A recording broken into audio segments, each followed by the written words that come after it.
Good morning, everybody. Today, we're going to talk about my temple. That's right. My body, my mind, my spirit, all that great stuff. We're going to talk about exactly that for here on Rise and Grind. Excuse me, Sunday brunch with Rise and Grind. So stay tuned here in just a moment.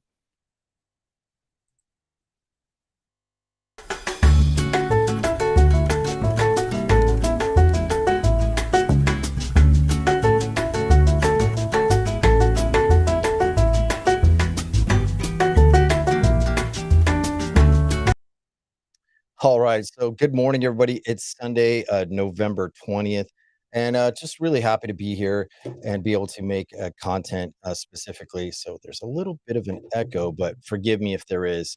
I'm just hearing it on my end. So we're getting started. And what brought this? I haven't done Sunday brunch in probably a few weeks, so forgive me if I haven't done that in a little bit. So what is why are we going to talk about this particular topic? Well, today I think if anything, if anything that we can do, especially approaching this holiday week, is really to bring back the attention about ourselves. We are approaching into the winter months, or we're in it, or maybe you're not, whatever it is. But what I can say is that sometimes with all the hustle and bustle, especially for those of us in the United States, I will say that when we're looking exactly at what we have to deal with, whether it's getting to this destination, what kind of food am I going to cook, all the different things. Am I going to be prepared for Christmas? We're not going to really disparage on those things, but we are going to explore exactly on what we can do on a daily basis, whether going forward every day or just putting something in mindfulness in today. Exactly. So I do want to cover that in per se. Well, I guess my other app is not working. So, all right, there we go. So, anyhow, I just got discombobulated for a second. But when I started thinking about this and I started thinking about the chain of and started thinking about things come up and things that um, are stressors, all that stuff, I really wanted to make sure that I knew what I need to do for me, most importantly. And I wanted to make sure that whatever I'm going to do and how I'm going to serve is that it's exercised properly, it's fortified properly, it's all that great stuff. And when you are not mindful, things creep up. Your health will creep up. There is so many aspects of our overall health. There's our mental health, there's our spiritual health, and there's our physical health, right? And so when you look at all these things, you're like, okay, well, how do I really prepare for all of them? How do I not let things get to me? I mean, a lot of people are going through a lot of different stressors right now, per se. And what I can tell them is like, reel back. And that's what I've been doing. I've been ministering to people and telling them, hey, reel back your responsibilities. Because if you don't, it will get out of hand. It will get the best of you. And that's what we have to really, really bring in the focus, and if we don't, sorry, there's just things falling over my desk, staplers, whatever. But if we don't bring back the attention to us and how we do and how are we doing, this can be a depressing part of the year. I talked to a few colleagues and friends of mine who basically were telling me in so many ways. They were saying, hey, you know what? I'm not feeling the greatest. I feel alone. Some went through breakups, divorces, surprises, all kinds of stuff, right? And they're just the pressure of every day working, staying relevant. But it's like if you don't take possession of your time, your availability and your ability, and you don't really work on it, things pile up. Gets added on. All this crazy things, and then before you know it, you've got like a mountain of things that you have to work through. And it just seems so overwhelming, whether you're parents or just in business or you're trying to make great connections, making steps up. You're working, and that your job can take out of you if you let it. if you're over serving your job and not understanding like, hey, when I go to work, am I the best possible person I can be, or am I just trying to do what I need to do for my duties? And that's where I really, really um, came into an understanding for myself. I had to make sure that lately, starting October 29th, I started a journey, a fitness journey. And my colleague and friend Barbara Majeski, who happens to be on the Today Show, she just, hey, open this up. Hey, for basically like $100, starting November 1st, you get we committed to this challenge, and the thing is you got to work out every single day. 30 minutes, doesn't matter what it is, whether it's walking, going to the gym, getting on your Peloton, or getting on a treadmill, but you're doing something active. And a part of that challenge, you've got to you got to journal your journey, talk about it, and then attend these like once a week or once twice a week meetings of the members, and it's talking about putting your mindset right and your body right for the holidays. Because what happens usually, in especially for our holidays, the one thing I will say is that eating more food when it's colder can be very bad. And the one thing that we don't and another thing that we don't do is we don't hydrate, we don't get enough exercise, so our mood is drastically affected, like in so many ways. Like if you even watch the news, your activity level, your mood changes from day to day if you get enough sun or no sun in some places. And it really can just break you down as a person. But what about the spirit? Now, some people are spiritual and go to church and do all those things, and I'm fine with that, and I don't want to argue about that. But when I started pulling back from religions and just really got in tune with my body, my mind, and my own spirituality, without exploring anyone's theology or books, I needed to remember that what I'm responsible for in me, I need to also enjoy that experience and be able to have the ability, like I said. So you've got to have, your availability for your ability. And there are too many people that I've talked to in the last 6 months who said, I just don't have enough time. And I constantly ask them in return, I say, well, is it really about that you don't have enough time? Or is it more about you just have too much on your plate and there's unnecessary things? And that can be anything. That could be your bills. That could be you're worried about keeping up with the Joneses, the family, all that stuff. So where do we start, and what are the effects once we start doing that? So I read something in the Daily Stoic that kind of came in hand. And now you can purchase this book anywhere. I will be pretty soon offering my Amazon affiliate, whatever marketing. So you can I'll put this on a purchase. You buy this book, it's one page a day. And Ryan Holiday has been, I've done this book for 2 years straight, every single day. I keep doing it, and it keeps rehearsing. This is my second time around on these pages. So today is titled for November 20th on page 345. He says, behold now as ever. Now, Marcus Aurelius, which he quotes from his meditation 6.37, he says, if you've seen the present, you've seen all things. From immortal, or no, immortal, excuse me, immemorial into of all eternity. For everything that happens is related to the same, or related and the same.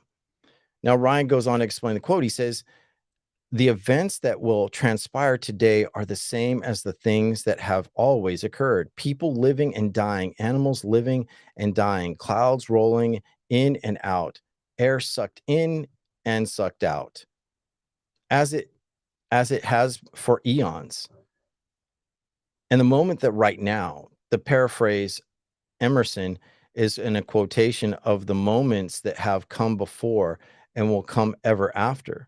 The idea is expressed nowhere more beautifully than Christianity's hymn Gloria Patri. And he quotes it and says, as it was in the beginning, now, and always, and to the ages of ages. The thought is not supposed to be depressing or uplifting, it's just fact. However, it can have a calming, centering effect. No need to get rid of excited, no need to wait on pins and needles. If you haven't seen this before, someone else has. That can be a relief.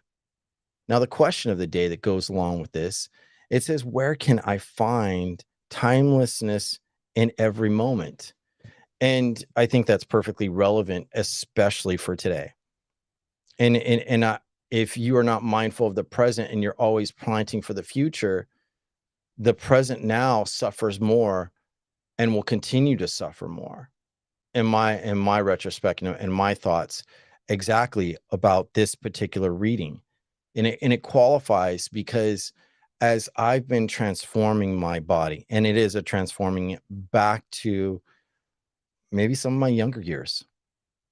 I'm 50 years old and I'm feeling parts of my body that I haven't felt, or it's wakened me up. Let's just start with the body. It's wakened me up, and I'm not gonna lie, I dropped since October 29th, and I don't know, I really don't know how I did it, like, to work that hard, but maybe good genetics, but all I did was work 30 to 45 minutes every day, and I put the best ability into the gym. I'd start out on the exercise bike, which is the spin bike, and I would, for 15 hardcore minutes, just ride. And I'd add intensity, lower, rise it. And I didn't start out with the weights right away. I just wanted to get my body the first week really in rhythm and into exercise, because there's nothing worse than when you go to the gym and you start working out and you haven't done it in a long time, that you're more prone to injury. So I let myself, and I came to an understanding of exactly doing what I needed to do from experience, and that's get me moving. And with that, what came about was started becoming a habit. After 7 days, I started feeling, like the urge, like, oh, there's aches and pains. It's because you haven't done it in a long time. And then there was definitely like mental trials, like all of a sudden, probably about day 10, my mind started waking up to more things. I wasn't complaining about how tired I was. I was more interested in subjects, things that need my time. And so I'm not shelving the present anymore and hopes for tomorrow or the future. I really have committed myself to my business, to my family. I'm taking some classes right now in my education. Um, I'm being attentive, and I'm also starting to discriminate where I put my mindset at. And that means not allowing me to worry too much about the world events or politics or arguments, pettiness, because there's plenty of things to get your mind into, which I'll talk about here in just a minute, mine. But the body started shaping up. I started getting firm again. And for 50 years old, I'm like, wow, how did it happened pretty quickly. So, and being diabetic, that's even worse, because you got to maintain your calories, you got to maintain hydration, you got to keep up with your medication. You have to constantly monitor all kinds of stuff.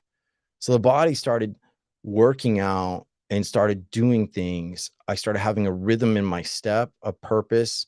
I had more energy. By day 10, between day 10 and 12, I really started boosting, my output. But then I had to remind myself, just because I had all this surge to do more, manage exactly what was on my plate physically. And that means going to bed, at a decent hour. I usually go to bed between 9:30 and 10. I would like to go earlier, but I do have obligations where it does keep me until, and duties. And I serve my family until that hour that I get to sleep. And that means that I'm not turning on the television late at night and I'm not looking at my phone. I'm trying not to look at my phone whatsoever to put my mind in an active searching state.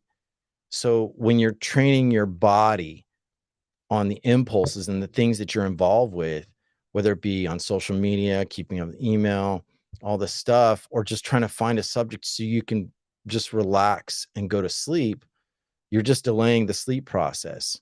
And I've got to say that sleep is very, very important in the long run. And when you understand how important sleep is to your nutrition, guess what? That's the next phase. My nutrition has increased my thirst for having better food instead of just having food to fix the moment. And for years now, I have had nothing but food that's to fix the moment. Now, my wonderful lady, she does make meals, and I appreciate her because they're well-rounded, and that's the thing, but sometimes you just wanna, you know, like, the one thing that I had to get over was the taste, right? The taste was so, like, attached to me, and I've been addicted to Coca-Cola or Pepsi or any carbonated drinks, and just recently, I'd quit for a while because I had dental surgery and I stopped. It was like the cold turkey that I had to abide by because my dentist told me, "Hey, you can't you can't drink that stuff. It'll ruin your sutures in your mouth." And so I had a jump start 21 days, and then I started sloughing off, and then I started drinking more, and now it's like, okay, I've got to go back right back to cold turkeys. Just imagine I have whatever in my mouth. That's what I've got to use. But the point is that not slipping back into my bad habits was a challenge, for my body. My body craved the sugar. It craves it like an alcoholic or a drug addict. And it becomes a drug addiction.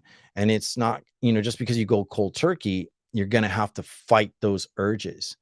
And when if I gave into those urges, yeah, I could go to sleep faster, but then I would find out I'm more gaseous.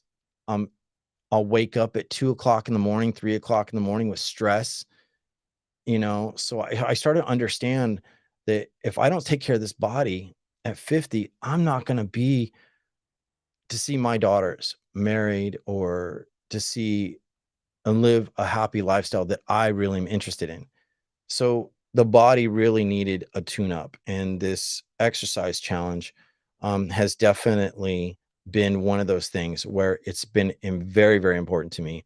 And Barbara just told me in a meeting that she's going to open up registration for her Facebook group um, December 1st. So I don't know what the fees are, but what you get is you get a water bottle, you get a red journal to log in your stuff, and you join the face group, which is a closed group. And right now, I think there's about 100, maybe 120 people in there right now. And everyone's logging in their workouts every single day. I haven't not seen anyone miss anything. And if there is, I wouldn't know about it, but everyone's encouraging each other.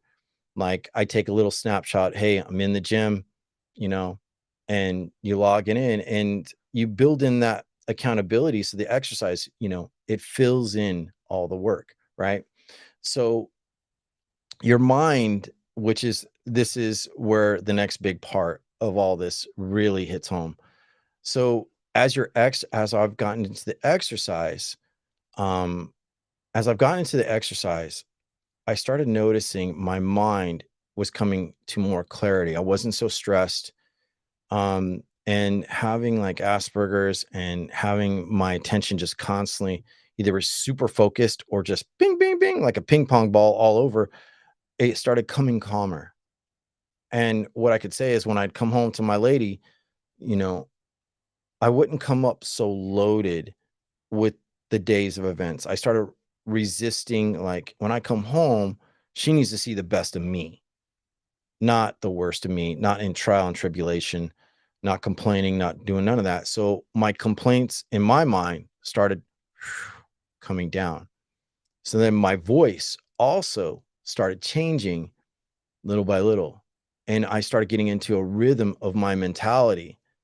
And so when I focused and like, hey, I'm there for my 5-year-old and I'm there for my lady and whatever, and we're talking and we're looking at each other and and creating those habits of intimacy, like that was one thing that was definitely out of my own testimony, me being less affectionate in my relationship. And now I do. Now I want to be affectionate. I'm not letting the mental games of the outside judgments. I'm not worried about that. I'm not worried about the past. I'm not worried about the future. The future will take care of itself. I do plant seeds for the future, but right now I've just been making the right work. So when I exercise, it started also snapping into me. I would read things and I could remember them a lot more clear. And it would aid me, whatever I would be reading, it would be a tool that I could use in conversation. So when people would normally talk to me, and this is giving my own testimony, it's like I'd be rushing off to be the battle warrior intellectually anywhere. And I really didn't like that about myself. I had to really figure out what's really important. So my mind and my focus increased, and when you're looking at that, in this season, the winter months are probably the hardest to refocus because we want to go dormant. We want to be in bed more, be comfortable. We want to be warm. Um, the activity wants to slow down, but you have to fight that feeling. You have to fight your comfort. You have to fight. I mean, and there's nothing wrong with getting warm, and sitting and sleeping in a nice warm bed. There's nothing wrong with that. And there's nothing wrong with sitting in a nice, on your couch or at the dinner table. But the problem is if you take up too much time in those spaces, when you need to activate and you need to be busy or hyper aware or proactive, you can't do it. Your mind is not going to help you. Your body is not going to have the ability.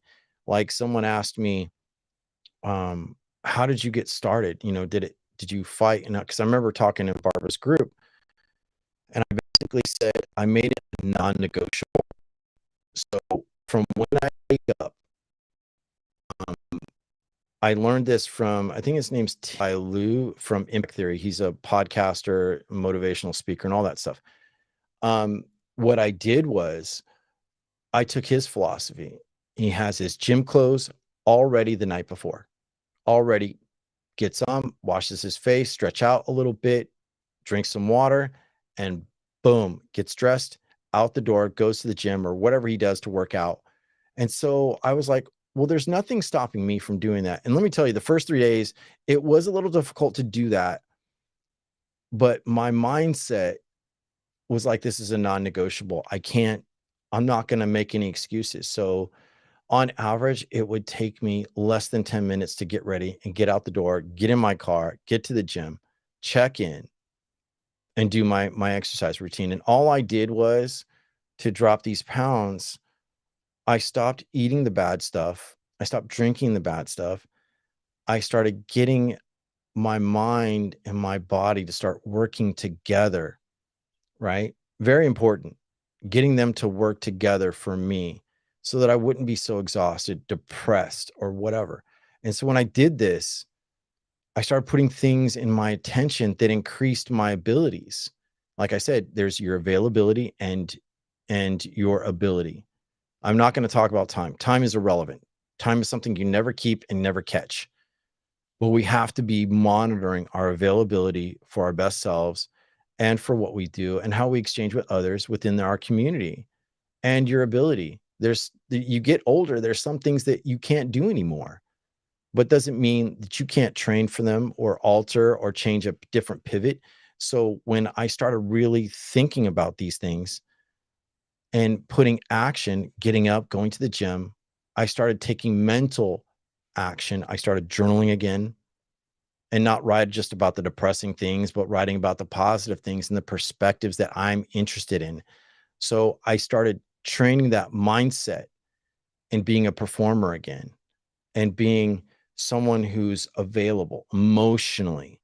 There's this book that my family therapist has suggested to me, and I highly suggest, and I'll put this probably in the descriptions later. It's called Feeling Good, the New Mood Therapy by David Burns. And what I like about this in the first 3 chapters, which might be a little wordy, but he kind of lays out, the psychosis, the psychology of people who take medication versus people who take cognitive therapy. And that, deals with your mood, your mindset, your thinking. And if you can, you know, with me, I see 2 different therapists. I see a psychotherapist and I see a family therapist to help me with my stuff with my kids and my family, my values. But what this book was telling me, and I'm only into, I would say, the 4th, 5th chapter, I'm starting to discover tools to put in my mindset to slow down, in certain areas. Being able to use boundaries and borders for my best self. Like, a colleague of mine was talking to me with such an intense story, right?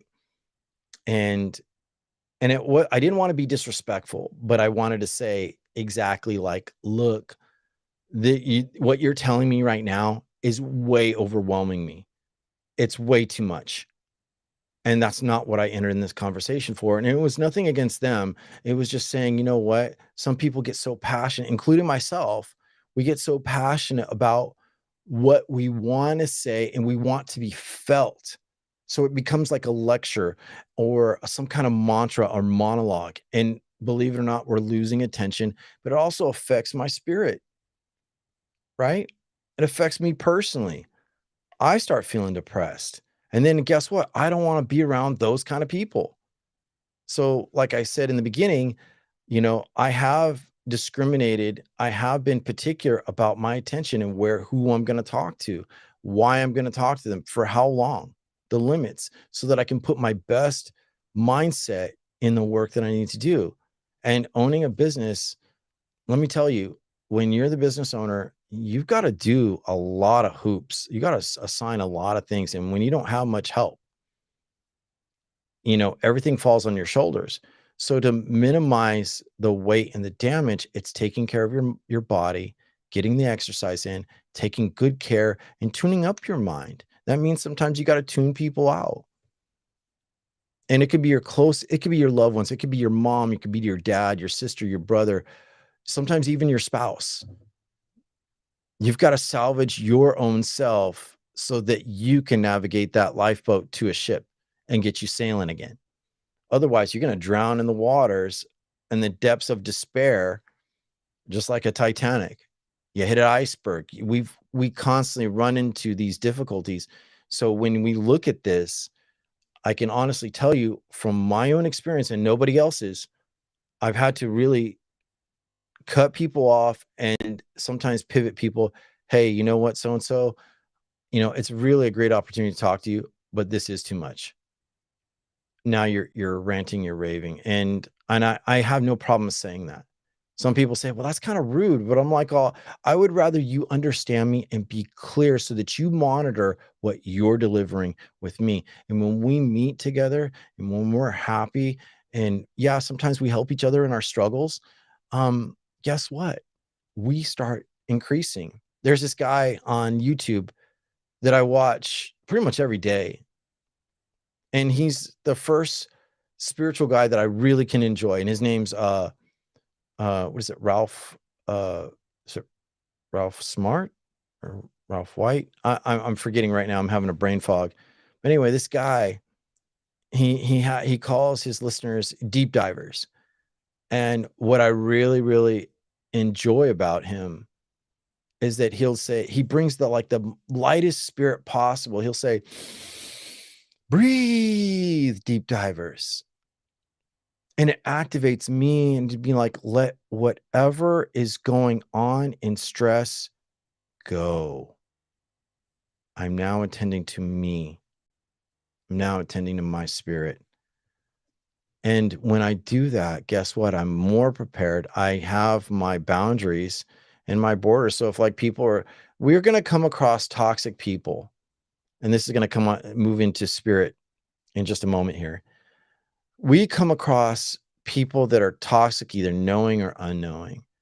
And you're going to come across a lot of different people at any given time. You can say you can discriminate against toxic people, but they're probably a necessary part of the circle of life. Sometimes they're training for you to get better. And sometimes you are toxic yourself. Have you ever monitored your mindset? Have you complained to people, and do people not want to be around you, not want to accept you?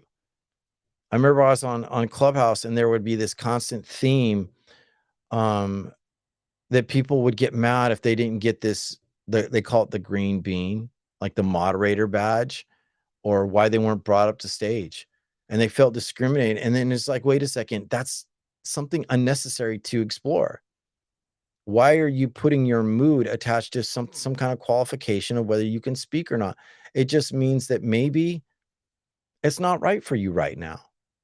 And to any of my friends, they know I don't really complain exactly about that. I don't let the pettiness get to me, and I have before. I cannot deny that I haven't. I remember getting into petty arguments over things that don't even matter. When if my kid needs more of my attention than talking to some app, even though it's early in the morning, or my lady needing a hug, my lady needing help, or in whatever way, and then if I go to her and I'm all tuned up, as I call it, I'm no asset to her. I'm no asset to nobody. So these idle conversations, these idle hands of the devil, as we call it, those idle hands tear you apart limb by limb. And you're not any good to anyone else. So I've literally had to, through since 2022 started, I've literally had to upend a lot of things. And that means constantly working for my honesty, constantly working within my truth. And this is where I'm talking about spirit. Now, see, mind is a little different from spirit, because minds can be influenced very easy. And your spirit is very much a part of your body and your mind. But see, when spirit comes into, it's that energy inside you that goes beyond reason. Sometimes it aids that little voice in your gut or in your head to help you, warn you away from danger. Some people try to put belief systems, which is fine, but one thing I started doing a few years back was I stopped attending church because I didn't want to be guilted anymore. And no harm, no foul against, where I went to church. I just didn't want to feel guilty. I don't want to feel guilt. I didn't want to feel good enough anymore. I just started listening to whatever was coming in my ears. I'm like, wait a second, my spirit says something different. I Since when, if there really is a God, since when does God need to shame us through a meeting, going to a service? He doesn't. Not one time does he ever talk about shame in the practice of the faith, what you believe in, what you accept, and that is spirit. What you believe in that doesn't move you out of your home base, right? So when I go to the gym and I have my private conversations with God or my creator, and I bring my struggles and say, look, I have these struggles. I know whatever you bring in my path will be worthy of my attention. And I will try to be as best available and aware as that time comes. So I train my spirit, my belief, my morals, my code of ethics to not be easily influenced. And that is a big thing. Nowadays, that, like I said, people are griping about the recession. They're feeling the cost of gas. They're feeling the cost of food. I mean, my girlfriend showed me just the other day from the Mexican market that a head of lettuce will cost $7. A head of lettuce. That's flipping crazy. And people want to blame politicians, and they want to blame all these things, and how are they going to survive? And then their spirit and their energy comes down. And it just goes down and down and down. And guess what happens out of that? Violence. depression, anger, all these really nasty things that are unnecessary. When you have to pay attention to other people's matters, you're not paying attention to yours. If you pay attention to yours, maybe you don't need to mind other people's matters, right? So at the end of the day, when I think about this, it's Sunday. And what am I going to do today? I'll tell you what I'm going to do. I'm going to go to my ladies. I'm going to be the best person I can possibly be with her. I'm going to put up Christmas tree. I'm going to be there with my daughter, help take care of whatever is needs in the house, share a meal, and just be present there and talk about things, taking joy in the moment.